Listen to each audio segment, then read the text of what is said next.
So let me be a good person here. Yes. All the technology. Or at least well, there's nothing worse than when it goes to check email and then shows up in the mic. Exactly. Okay, well, thank you for coming. This is our second Avatar Digital Media lecture for the year. We're very pleased to have John Worthington here. We also have, this is also a momentous occasion because I believe that this is the first time a presentation will be made here at CCT from an iPad. So we're very excited about that. But in all seriousness, John has been involved with digital media on a whole host of levels, from some of the very earliest days of QuickTime and the Apple MIDI Manager to some of his work with Autodesk.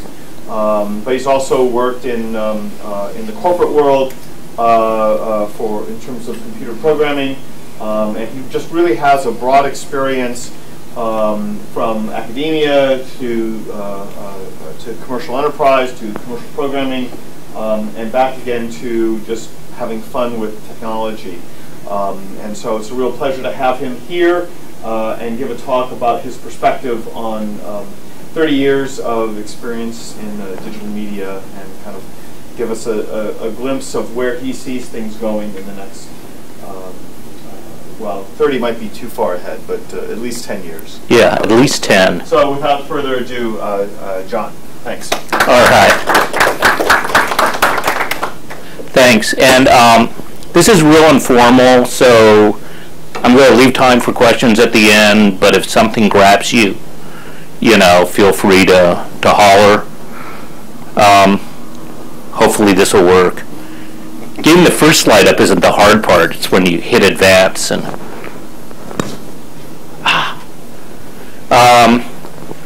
the autobiographical bit, as Steve said, I've been doing this a fairly long time. I was at Apple from 1985 to 1992.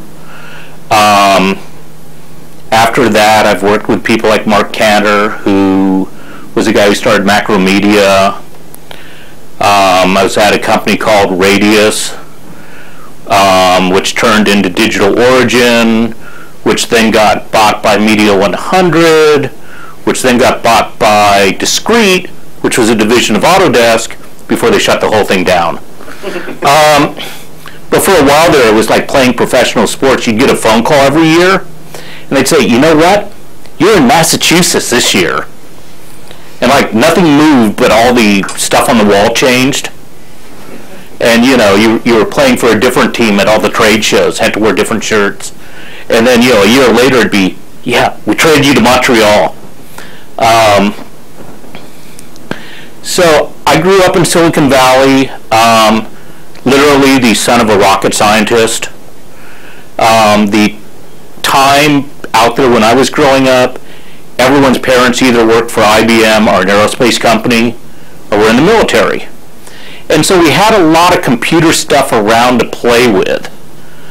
And that was a real strong sort of early influence. Starting sort of at the now and then working backwards, because one of the beautiful things about digital media is time doesn't have to be linear, right? We sort of go to the interesting spots. I'm going to start with the iPad, and I've got a couple of screenshots up here. One is from the Elements, which is this interactive periodic table of the elements. The other one is from Alice. If you want to see the Alice stuff afterwards, I can show it to you. The Elements may or may not run. They updated the software, and now it crashes a lot. But the thing that's interesting with this is we had a bunch of projects at Apple in the 80s where we were trying to do this sort of rich, interactive digital media. And they all involved like Laserdisc players. Anyone remember Laserdiscs? Big sort of shiny 12-inch expensive discs with analog video on them. And so, you know, it was a big pile of equipment. And we finally hit the point now where you can do this on something that you can reasonably afford and play with, which is kind of cool.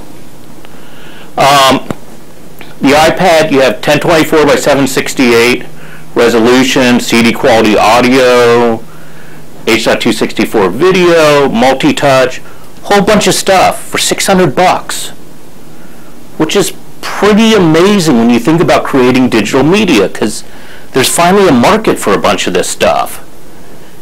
And one of the things that's really interesting about it is the different qualitative experience. And one of the reasons I buy all this stuff is because if you don't live with it, you don't use it every day, you really can't evaluate it. You know, it's a different thing if you go play with it in the lab for a while and you go, yeah, kind of works.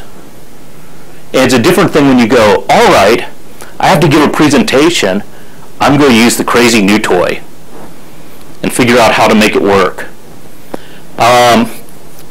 The different thing with this is, you know, you can pick it up and carry it around with you. When you're sitting on the couch browsing a website, it's different from a laptop, which immediately creates a barrier.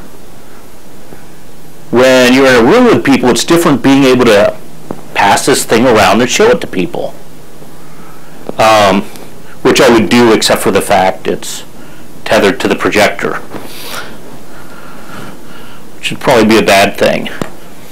The really important part of all this is we're finally reaching the point where digital media is becoming about talent and not about technology.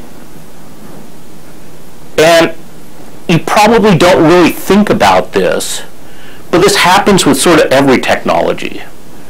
You know, every movement in art is a response to technology. And most changes in technology are a response to the needs of an artist, because they're the people who sort of get in first to do weird stuff with it. And, you know, in the old days, you had to mix paints.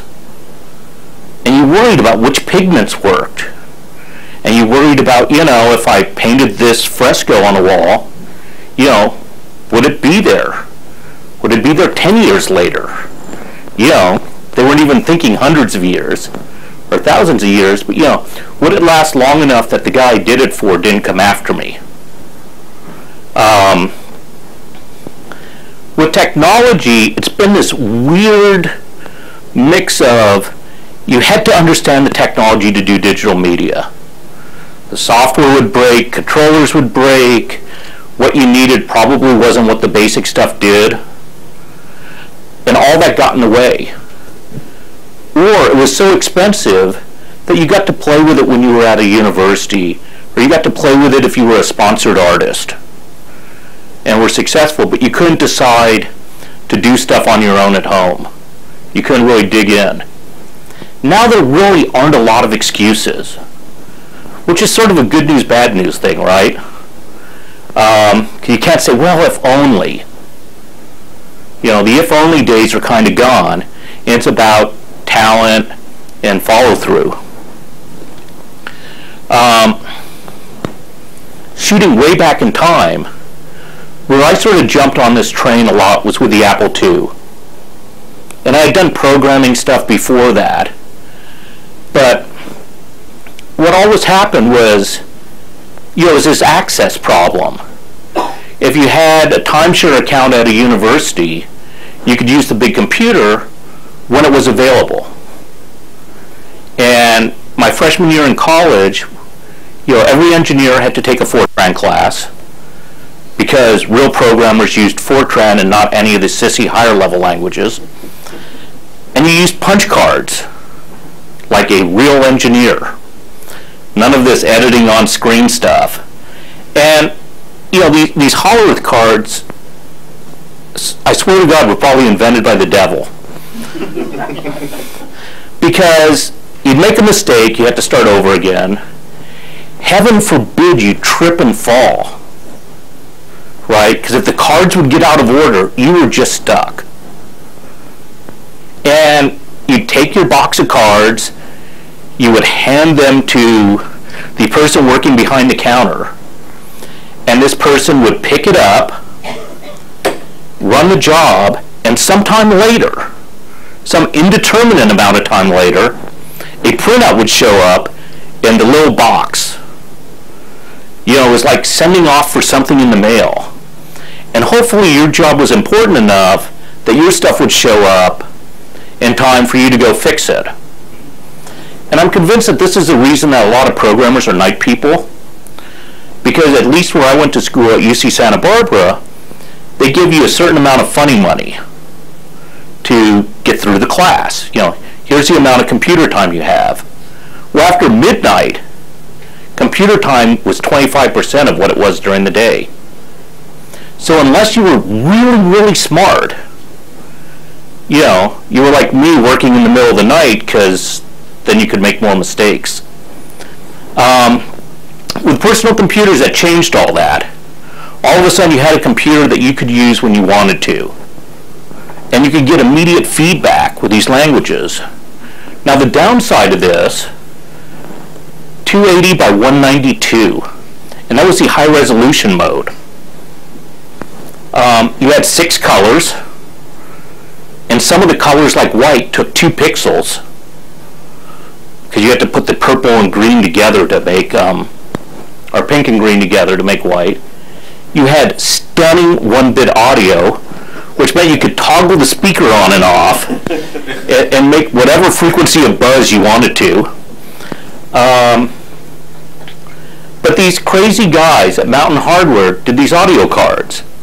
And this would give you kind of 8-bit audio.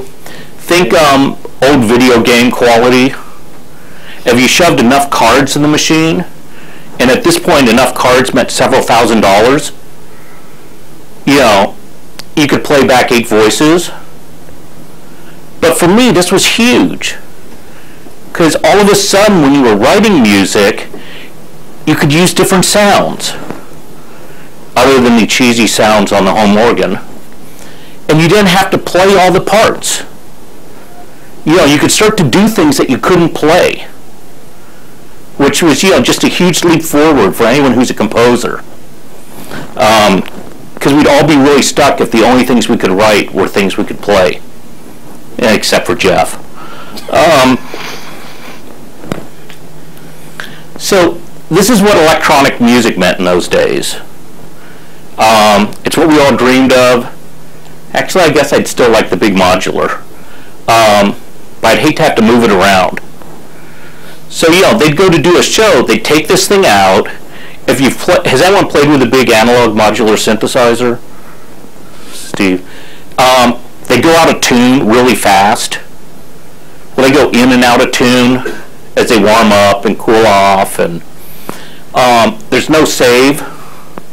So to get to this patch, he actually had a roadie, or probably a couple, that had a piece of paper, and, you know, between the sound check and the start of the show, the guy would lovingly be plugging stuff together, hoping to God they got the right cables in the right spot.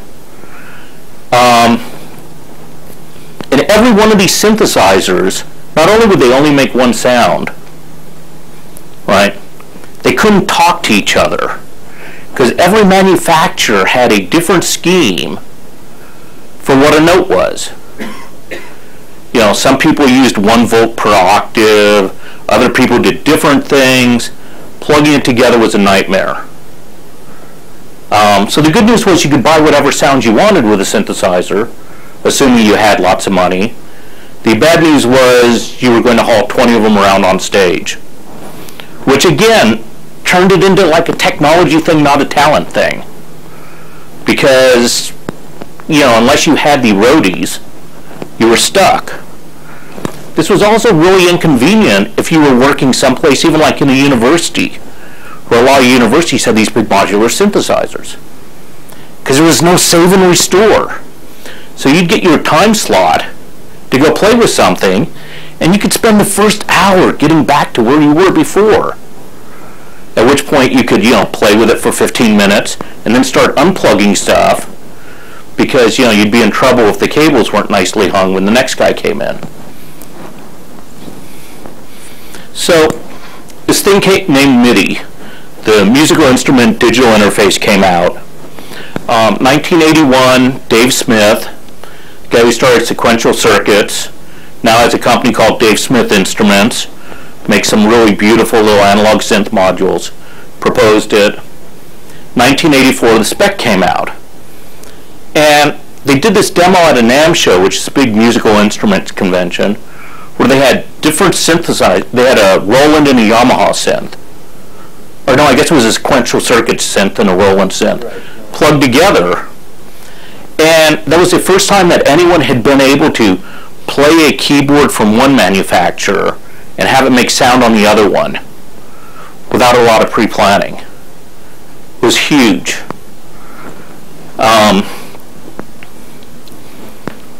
That was also about the time that the Macintosh came out. So you had this interesting thing start to happen. The first thing was you had a digital interface to these synthesizers.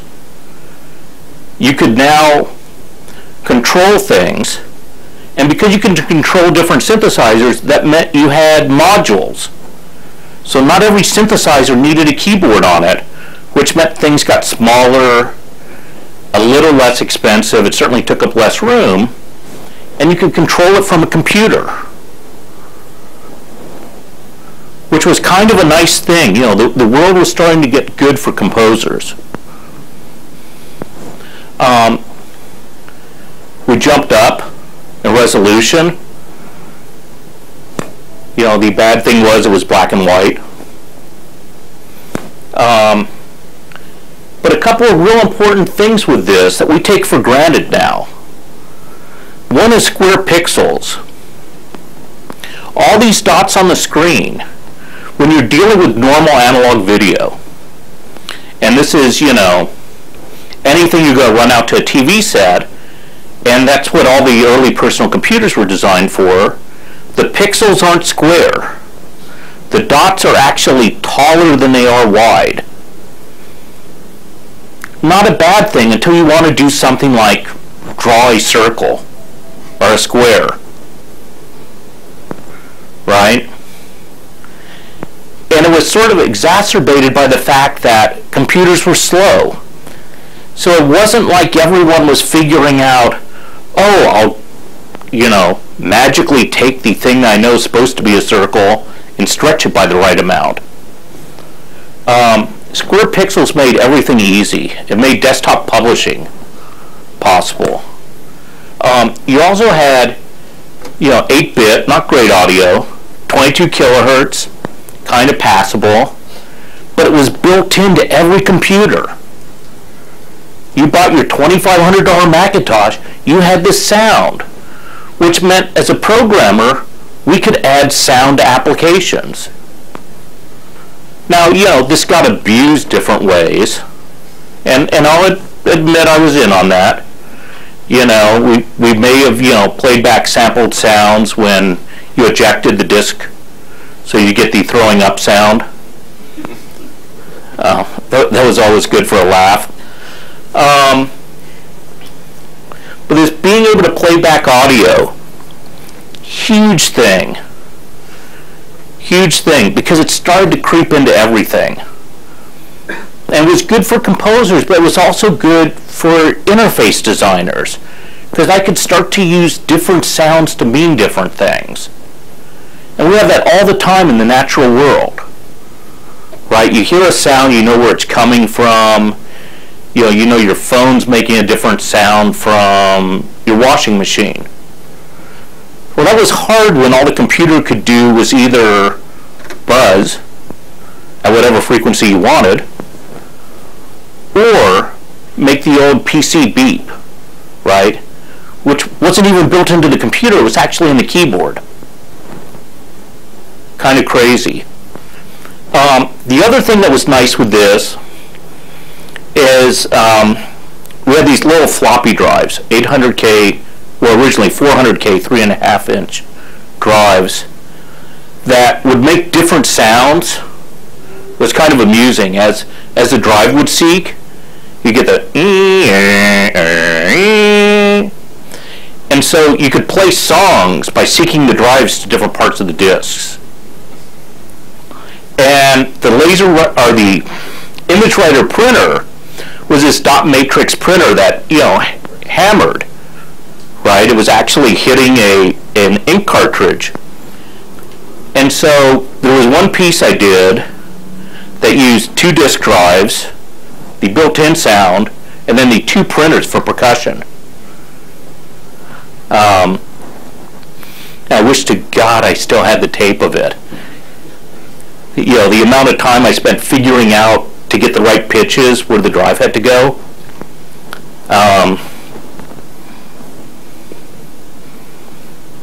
So we take MIDI, we take the Macintosh, we put it together. This was really the start of networking on these computers. Another thing we kind of take for granted on all this.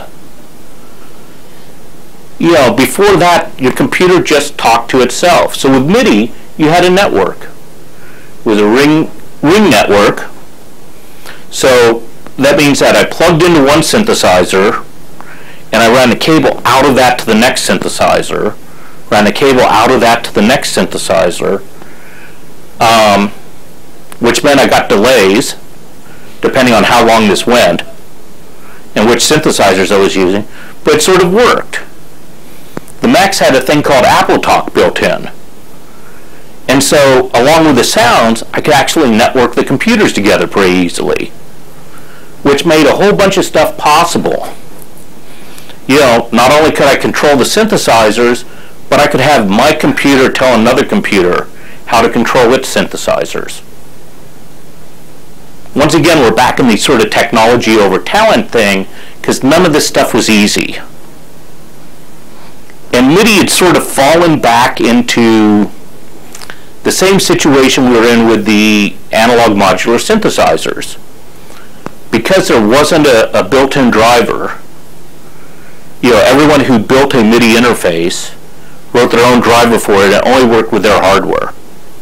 So you still were a little bit in this world of, if I bought a Mark of the Unicorn interface, I was using their software. If I bought opcode, I was using their stuff. And because these were small companies, they had this real weird regional effect. It was almost like the East Coast, West Coast rap thing. You know, if you were in New England, you used Mark of the Unicorn stuff, because they were all these Harvard guys. And if you were, you know, out on the West Coast, you used opcode stuff, because they were in Palo Alto. And if you were at Earcom, they built stuff, and it didn't work with anyone's stuff. The cool thing about MIDI, though, and this is the thing that still has stuck around, and you may not appreciate this, but like ringtones on your phone, any of the you know, sort of mechanical sounding ringtones, the stuff that's not the digital audio playing back, that's still using MIDI. There's a little MIDI synthesizer built into the phones. And that's because a MIDI command to turn a note on is 2 to 3 bytes. It's really small, so it compresses really well. We probably would have taken much more care with the MIDI spec if any of us had thought it was going to last, you know, 25 years. And every sort of 4 or 5 years, someone proposes a replacement for MIDI, which everyone nods their head and goes, yeah, that's a good thing. We should do that. And then they do the next generation of MIDI stuff. But you know, we've gotten to the point where we can plug computers together, we can make decent sound. Sequencers have come out, right? Because the computer can control the synthesizers. Now the first thing people want to do with it, well, the first thing they wanted to do were patch editors.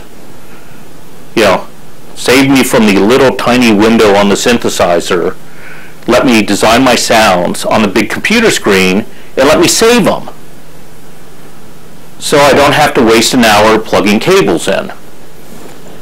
The second thing was, give me a sequencer so I can step enter things, and then I can start to write stuff that I can't actually play. Which meant for the first time in computers, time became important. And up until, you know, sequencers crept in, no one really cared about reliable timing in computers. But you know, this is one of these things in digital media. You know, you need to be able to have high quality graphics. You need to be able to have high quality sound. and you need time to synchronize it together. So the pieces are sort of starting to fall into place, or at least the awareness of them. In 1986, we came out with the Apple II GS. This was actually the first Apple computer I worked on. And one of the things that was really cool about it is it had the Ensoniq audio chip out of the Ensoniq Mirage. And the Ensoniq Mirage was one of the early samplers. It's an 8-bit sampler, not the greatest quality. But this was this thing where you could actually record, a couple seconds of audio and play it back, which meant you could start to get realistic sounds into a computer in a form where you could play it back. And you could control the pitch. And having it built into a personal computer was a huge thing. Right? All of a sudden you could rely on it, everyone got it. There was a slot that you could plug in a little sampling module, so you could actually sample on the Apple II. Now, you'll note that there's this interesting political problem that I just sort of ran over, which is this was an Apple II which had better sound than the Macintosh. And one of the things you couldn't do at Apple in those days was do something on an Apple II that was better than the Macintosh, because Steve Jobs ran the Macintosh division. So this was kind of bad. Not that we didn't sort of enjoy it, and in those days Apple II sold way more than the Mac, but it was sort of a political problem,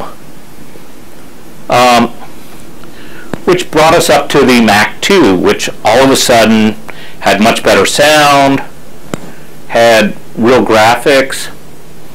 Sort of a funny story about this picture up here, and you can see there are these nicely rendered, glass spheres floating above the old classic multicolored Apple logo, which I still miss. And this was, these 3D guys in the advanced technology group did this image. Everyone loved it, except for the legal department. And the reason for that is it distorted the Apple logo. And so the idea that anyone at Apple was distributing an image that distorted the Apple logo was really bad. So one of these other threads that runs through a lot of this personal computing stuff, whether we're talking about internal things like this, or the whole MP3 sample download stuff, art and technology, legal stuff. And it's sort of always a train wreck. If you're doing your job right as an artist and a technologist, you make the lawyers really, really nervous. And I'll be coming back to that in a moment. So you had 640 by 480 resolution. You had 256 colors. One of the interesting things about this is the way we did the 256 colors was through a lookup table. So those 8 bits, right, each pointed to a full 24-bit color.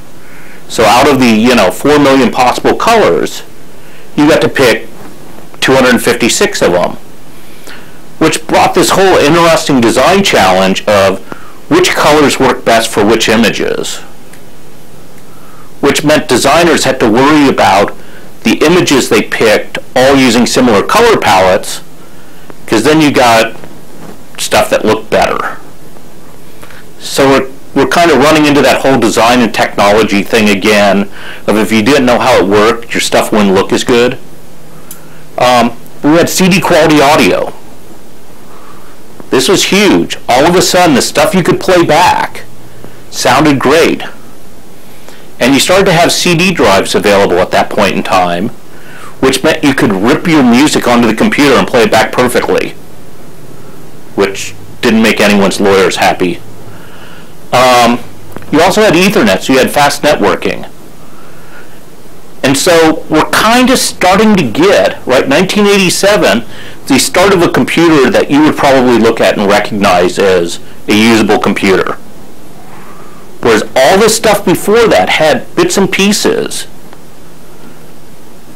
but it was kind of a hacked together solution. So we've kind of hit the point with useful stuff. So what did we do with that? We made cartoons. This is a scene from Pencil Test. There's a big computer graphics conference every year called SIGGRAPH. Part of the ACM has these special interest groups. The best known one is the SIGGRAPH group on computer graphics. And they put together an evening film program. And all these companies would fight to get their stuff into the evening film program. You know, that was like you had made it. And so Apple decided we needed something in there that was done on Macintoshes to prove that the Macintosh was a real computer. So there were only a couple problems with this. And one was there wasn't any 3D software that actually ran on the Macintosh. The second one was no one at Apple knew anything about making 3D animated films. And the third thing was, because you couldn't play back this stuff in real time, you needed a film recorder to capture these frames. Well, the last one was easy because those were only like $250,000, and this was Apple. And we somehow managed to convince the vice president of the Advanced Technology Group to buy us a film recorder. And about 15 of us convinced him to let us work on it full time. So we spent 6 months making a 3-minute cartoon. We had to write all the software, and in the end, this thing, and you can find it on YouTube, took 32 days, round the clock, 32 days on 30 Mac II computers. So we used the networking. Everyone in the building had to, you know, to get the extra horsepower, because we had like 15 machines that were dedicated. When you went away to lunch, when you went home for the day, you had to run our special little software so we could render on your computer. And then we camped out in the lab in shifts, because these things were constantly breaking. Constantly. So you could go reboot things when you had to and restart it. So we eventually got to the lovely 3-minute cartoon that you could see on YouTube, which you could render on any personal computer.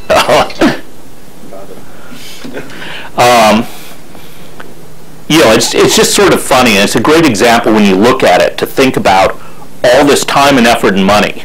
Literally, when you count people's salaries, when you count the cost of the computers, it was probably a $500,000 production. I worked on it. The thing you'll notice if you look at the credits, though, are a bunch of the other names. We got some help from some friends at Pixar. So you'll see some names up there. Guys that did movies you probably heard about, like Toy Story and Finding Nemo. But they were just doing research stuff at the time. We fast forward to 1988. We've made our movie. I decided to solve the problem of all these MIDI interfaces not working together. You know, it was annoying me, and it annoyed me mainly because the MIDI interface I wanted to use didn't work with the sequencer I had. And kind of my history with all this stuff, you know, goes back to my father, the rocket scientist, who was a firm believer in if you didn't have what you needed, you made it. You know, his father was a millwright. If you didn't have a tool, you made it. You know, we needed furniture. He decided he was going to learn how to make furniture, and he did. So with the MIDI manager, I wanted the one MIDI driver that would let me then write applications, not have to worry about this low-level software. I also wanted something that would handle time correctly. Because remember, sequencers were a problem with time, and you wanted to be able to line this stuff up so you could sync it to other things. The main thing being analog tape decks. And in those days, we used SMPTE timecode. SMPTE stands for the Society of Motion Picture and Television Engineers. It's one of the big standard bodies. And they would lay down a square wave on one of the empty tracks. And you'd stick it like as far away from the good audio as you could because it would bleed into everything. And the square wave at a very constant rate would give you a timing reference. Well, if I could synchronize the sequencer to that, now all of a sudden I could play back my MIDI stuff in multiple passes, which meant I didn't need as many synthesizers. It also meant I could use real audio tracks for things like vocals, which you couldn't do on a synthesizer. Incidentally, the MIDI manager later got used by Lucasfilm because they had a film recorder. And this film recorder that they called an optical printer was essentially a camera and two projectors on hydraulics. So the way they do their animation for movies is they'd project the two frames that they were going to composite, and they'd take a picture of it. And they could independently move these pieces so they could add motion. So one of the last movies this got used on was The Rocketeer. And you've seen it, there are these fight scenes on top of a blimp. Well, the blimp was really about this tall. It was literally just the top of the blimp. People were fighting on, this top of a blimp set piece. And they're taking joysticks and jiggling the clouds as they go past. And, the projector relative to the cameras. And they needed to lock all that stuff up to timecode. They tried to use it for a movie called Hook. And this pesky program called Photoshop had just come out that John Knoll, who was one of the effects supervisors at ILM, had worked on. And they ended up replacing all the shots with digital stuff. I was very sad. Because, I actually liked the movie. I spent a lot of time up there helping them work on it.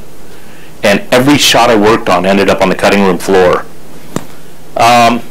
Anyhow, along with the MIDI manager, you can deal with plug-in cards. So one of these was the EMU Mac Proteus.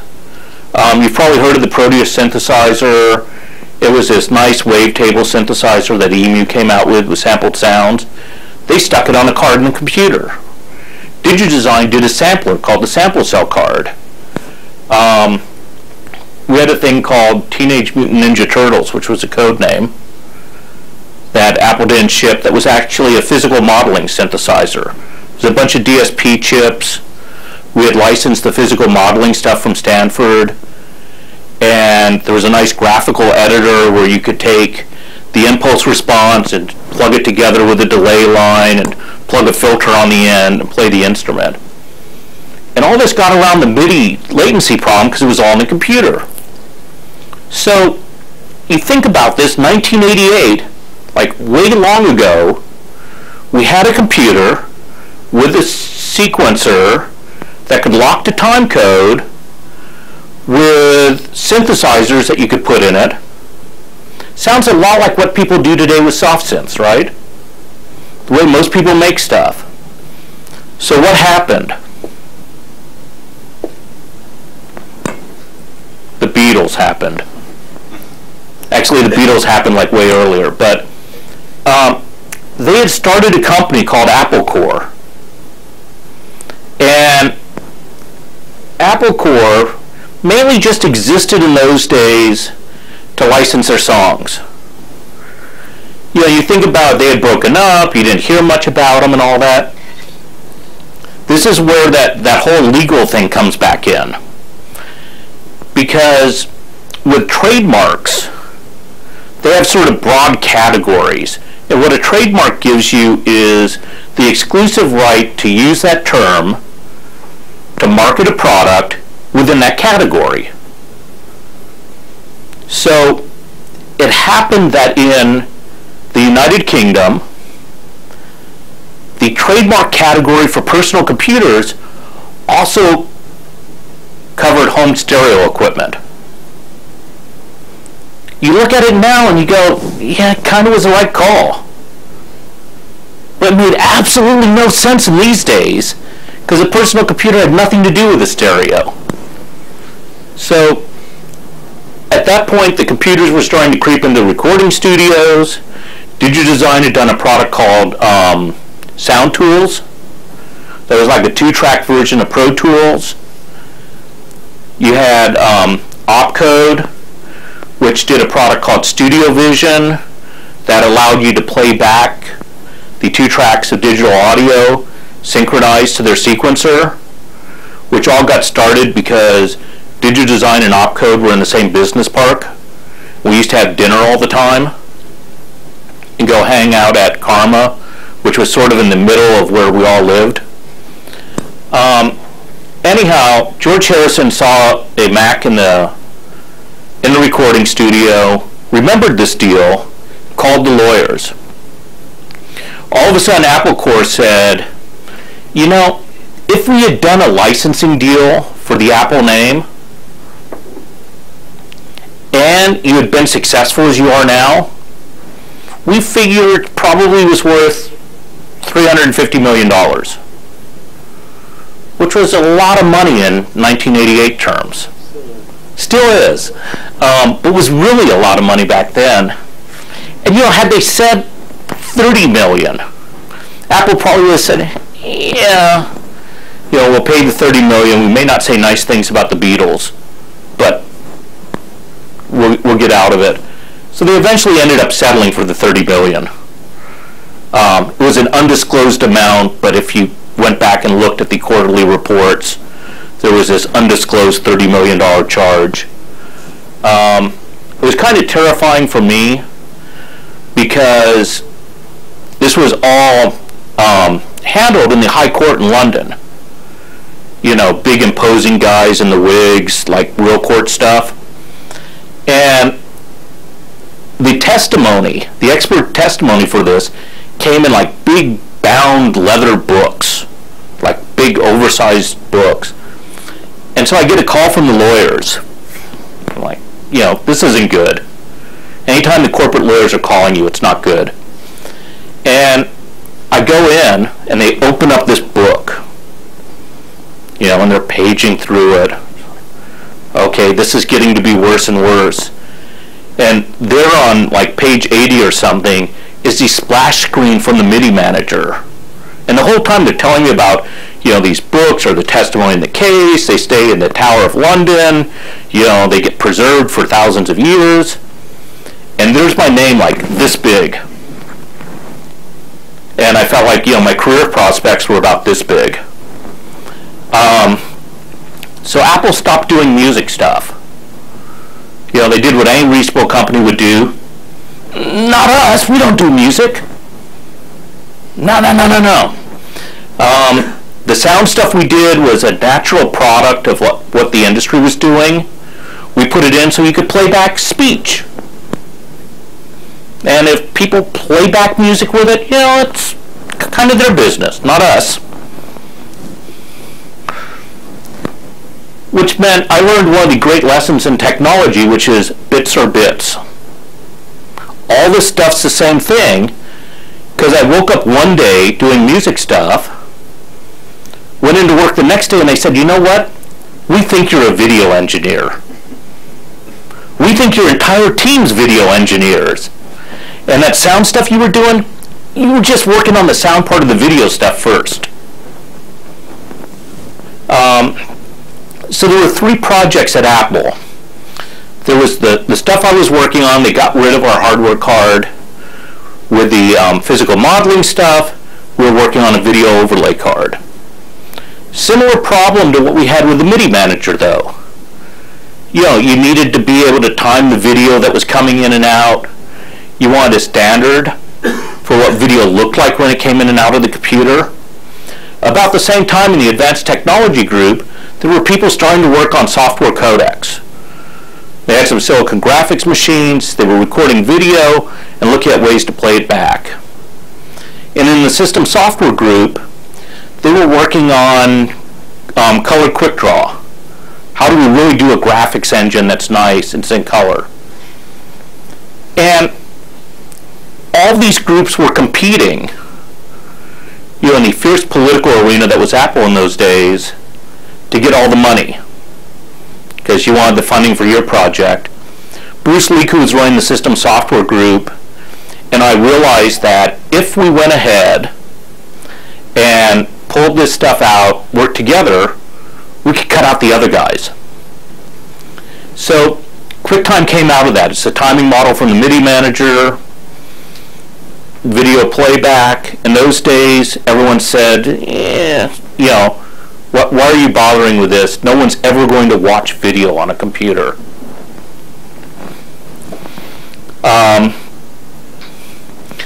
Not long after that, I left Apple. One of the other things I worked on was the original MusicNet. We have some screens here. This was actually a CD-ROM. You could click on album covers, preview the music, order them. We also had a thing we had done with Time Warner Interactive. They had an interactive TV trial in Orlando where they had high-speed internet running to the houses. And you could watch music videos online, and the ones you like, ordered them, and the CDs would show up. This ended up getting sold to real networks for not much money. The next great lesson I learned is being early is just as good as being wrong. Time again. Timing is really important with technology. Then the whole web thing happened. And we've sort of fallen into this thing of faster, cheaper, smaller, more connected. But the important lesson from this is all the basic pieces you need for digital media, existed back in the 80s, certainly by 1990, and we've just been refining it. And so when you look at this stuff and you think it's new, there was internet stuff going way back when. I used to laugh when I'd get told about this new thing called email, because at UC Santa Barbara we were one of the original internet sites, so I had an email address in college, in the early 80s. So you repeat all that, and you end up where we're at now, which is probably for a lot of you who are studying this stuff wondering what's left. Right? You have an iPad, it can play back stuff. It's great if you're a content creator, because now there's a market for the stuff.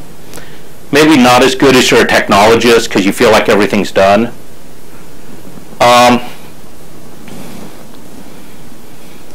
It's really not. It comes back to sort of three things. And one is time. People still haven't figured out how to solve the time problem on personal computers. You look at OS 10, you look at Windows 7. If you want high-resolution timestamps for things, you can't get them. Even worse, if you want to synchronize two computers over a network, which is really important for network performance. It's hard. And it gets worse the further away you get. And it's maybe not a problem if I'm playing back video online, because what now means to you sitting in the room is the local time. So as long as all the bits arrive at the same time for you, that's fine. But if I'm playing in my studio in Austin and someone's playing in Europe, that stuff doesn't have to be off by very much to screw up a musician. Milliseconds. And not all that many. The tools are still sort of hard to use. We don't have tools for dealing with networking. We don't have great tools for dealing with multiprocessing. And one of the big problems with a lot of this stuff is we're running into Moore's Law, which has said, over time, every 18 months, things are going to get twice as fast, they get cheaper. Well, there's this pesky little thing called the speed of light that starts to get in the way. And we're sort of bumping into that. We're bumping into heat problems. Where, you make these chips smaller, they get hotter.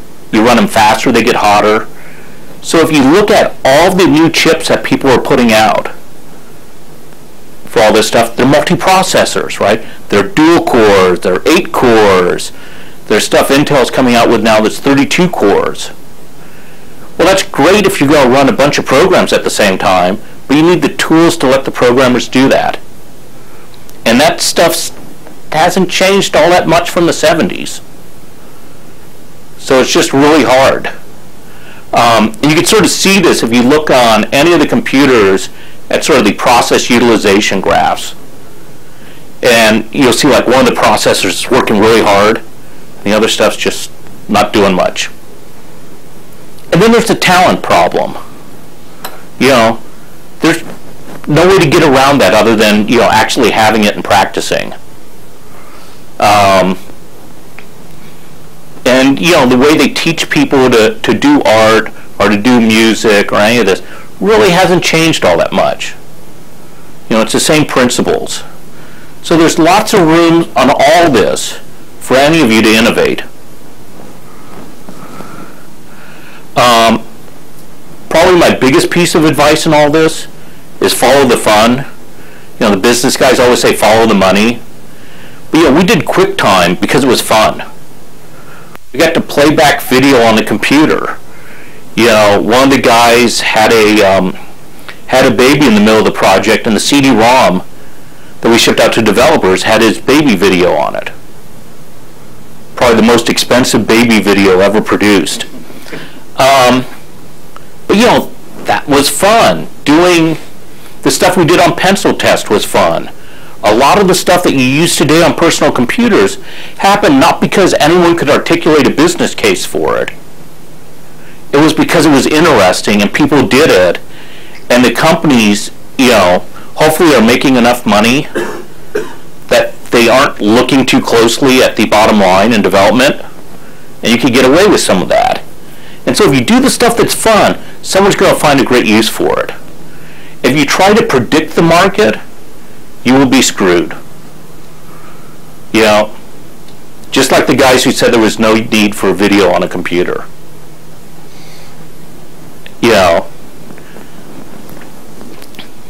The last thing on that note, very smart guy, Alan Kay.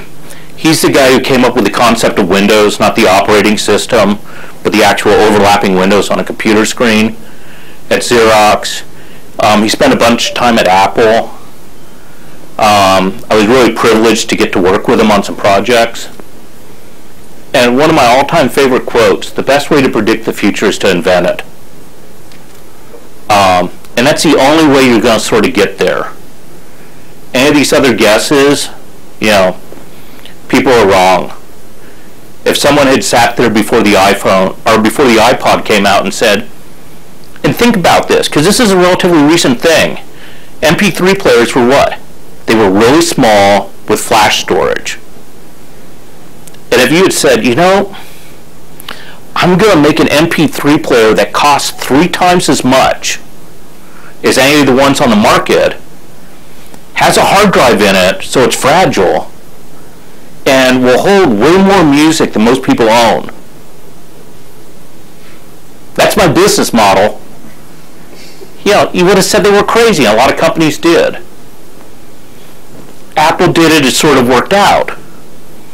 Now, it's not that, and this whole talk was sort of Apple-centric because that's my background. It's not that there haven't been failures along the way. We wouldn't have had the iPhone or the iPad without Newton, which was a handheld, handwriting recognition, $1,500 computer that went nowhere. The next machine, nice computer, didn't really go anywhere. And there's a whole bunch of projects Apple never shipped that, you don't see about. So no one bats 1,000% in this. But, if you believe in it and it's fun, there's probably room for it somewhere. Any questions? It's a really quiet, serious-looking room.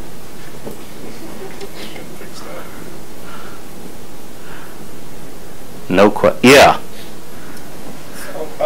So when you think about the bifurcation of computing, I mean, I guess personal computing,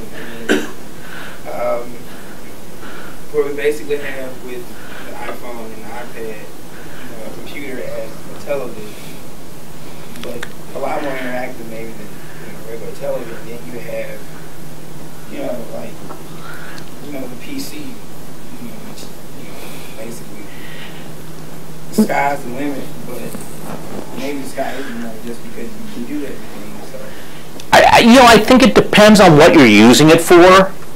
There will always be a need for desktop computers, right? Because resolution keeps getting better. Audio, we went from, 44 kilohertz to, 96 kilohertz to people recording at like 192 kilohertz. Video, they've gone up to high def. Now a lot of people are working with stuff at 2K and 4K film resolutions. So as soon as anyone comes out with better storage, people fill it up with better quality stuff. And crunching all that takes more time. But what we've had before was this sort of one-size-fits-all thing, where you would buy a laptop to use at work, and it was kind of heavy and bulky, and then you'd do all your other stuff on it. You'd read email on it, even though you're using a tiny fraction of what's available. Or you would watch a video on it. And I think what's going to happen with the iPhone and the iPod is it frees you up from a lot of that. I brought a laptop with me for some stuff I'm going to demo tomorrow. The Eigenheart Pico, because it only runs on that. But I could travel with, I could do 90% of the stuff I do on the road with just the iPad. Now I can't write programs on it, so that's a bit of a catch. But I think what's happening is the computer's just disappearing. And so because we were focused on the computer, you see it as this bifurcation. And as people come up, there's going to be processors and everything, and you don't think about it. There's a microprocessor in your refrigerator that's telling you when the water filter is, been in there too long and needs to be replaced. But you don't think of that as a computer. Or you don't think of all the computers in your car that are, hopefully keeping the bits and pieces going. So a lot of this stuff with the computer just kind of goes away. And I think the iPad's sort of the start of that in a lot of ways. I think the other thing, and if you haven't played with it, multi-touch sort of changes everything because you interact with it differently. And so the iPad's kind of the 128K Mac of, I think, the next realm of things. And that doesn't mean everything will be Apple. It just means that, everyone else is going to look at this and jump on it. What else? Yeah. This might be an easier question. If you look at the software technologies that came out of Apple at this time, like Quick Draw. Mm-hmm. And the name Quick Draw is very descriptive of what it means, what it does. And Quick Time is, to the layman, not at all descriptive of anything remotely similar to what Quick Time does. Where did that name come from, and how did it make it past marketing? It actually came from marketing, which is probably why it's not at all descriptive for what it does. There was this VP, and I'm spacing on his name now. He ended up at Microsoft eventually, but there was this VP who was running the networking division at Apple, and he gave some technology talk on the bold new vision of the universe and declared that Apple was going to ship a new framework for everything within a year.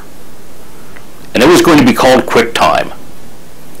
And all of us looked at it like, we don't even know what this is. And the only reason we sort of paid attention to it was the QuickTime team happened to be hiding in the networking building, because that's where there was space for all of us to get located together.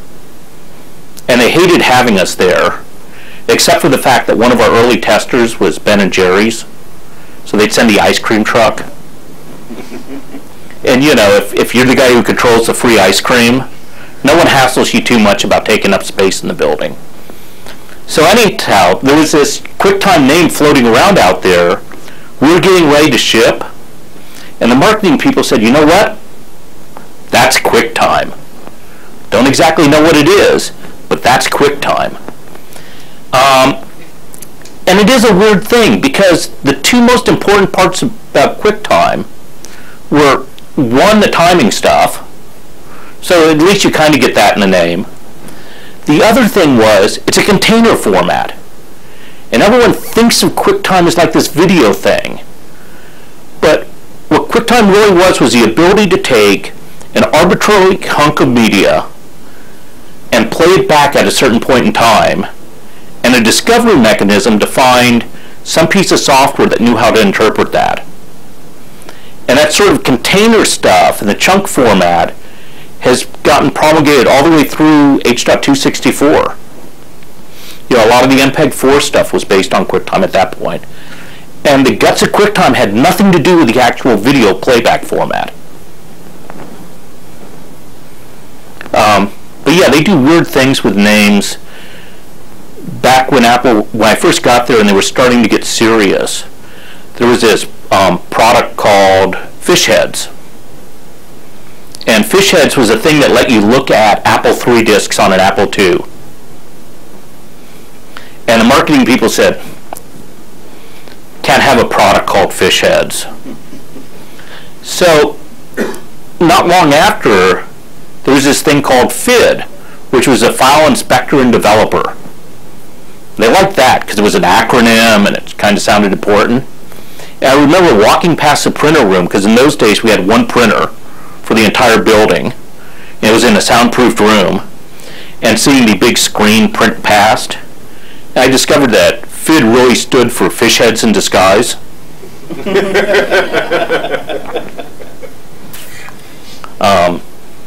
Which made way more sense. Did that sort of answer your question then? Yeah. You talked so much about time in your presentation that it was obvious to me that there's a connotation of synchronization being a necessary part of digital media. So, sure. Understanding of that, that's where the name came from, but to just anybody. Yeah, and I mean, that really is the tricky problem in digital media. And for, you know, the short answer for anyone who hasn't thought about this a lot, timing errors in audio are really noticeable. If you drop an audio sample, you hear a click, and we're very susceptible to that. We aren't as susceptible to errors in video timing. So the trick in all this is to clock everything off the audio, synchronize the video to it, and hope it works. And that's why, like, if you're watching satellite TV, the video may block up and go away, but if you can still hear the audio, you have the context and it keeps going.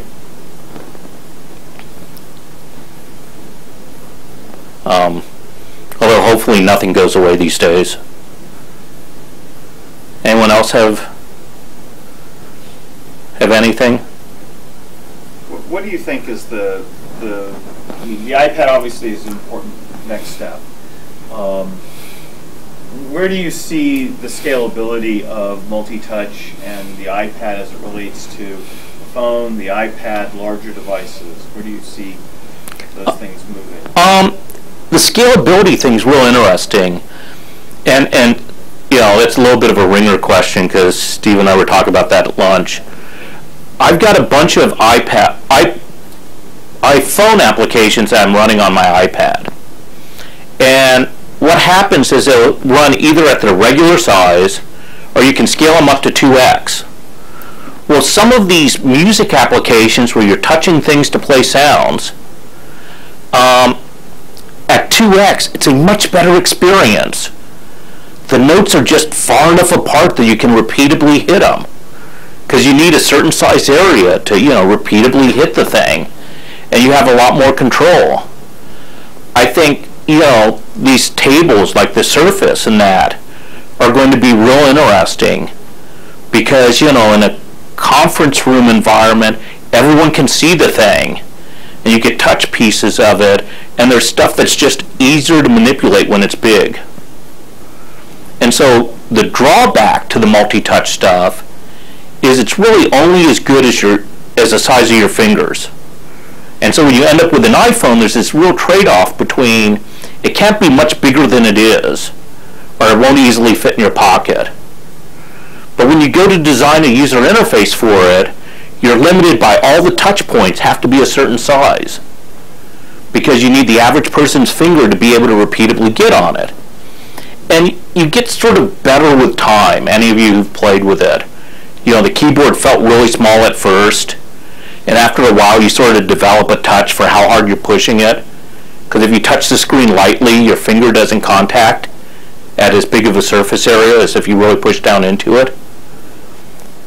But this scaling thing is sort of huge. The other thing that's starting to happen is this trade-off between how many touch points you need. So there's a bunch of Windows 7 multi-touch stuff that's out there. HP makes a $900 computer, 20-inch touch surface, but it really reliably reads 2 points, which is sort of great for grabbing a photograph and stretching it. Not good if you want to do, say, a mixing console, which I discovered. I got really excited when I saw it and realized, wow, this all-in-one PC is cheaper than like a Euphonics control surface. It's about the same size. I can like write some software, put my faders on it. Now I've got the cool touch thing. Be nice for my studio. Well, you can only really touch 2 points at a time, which isn't that much better than the mouse. With the iPad, iPhone, you can touch more. How many are enough kind of depends. And then you get into the whole sort of gestural language of, if it's more than 1 or 2 things, does it require coordination? And is there any sort of time element to the gestures? Right? With something like a Wii, the accelerometers, you're reading it over time. And all these gestures have, some sort of time element towards reading them, which is good for a sports game because you're kind of familiar with those motions. But you also have to do a lot of filtering on the data to get to a point where you get any sort of predictability or reproducibility for people. If you think about watching a composer, some people are, sort of in here, some people are big, and, and if you try tracking that, you just get huge differences. I had tried to do a piece when I was at Loyola. I used to teach down there, and the idea was to use a Wii mode to conduct the student orchestra. And so the conductor would actually be performing the electronic part of the work. And getting something that made sense to the orchestra and made sense naturally to the conductor didn't give me the kind of data I needed to perform the electronic part of the work. And it turned out to be a way more difficult problem than I thought it was going to be.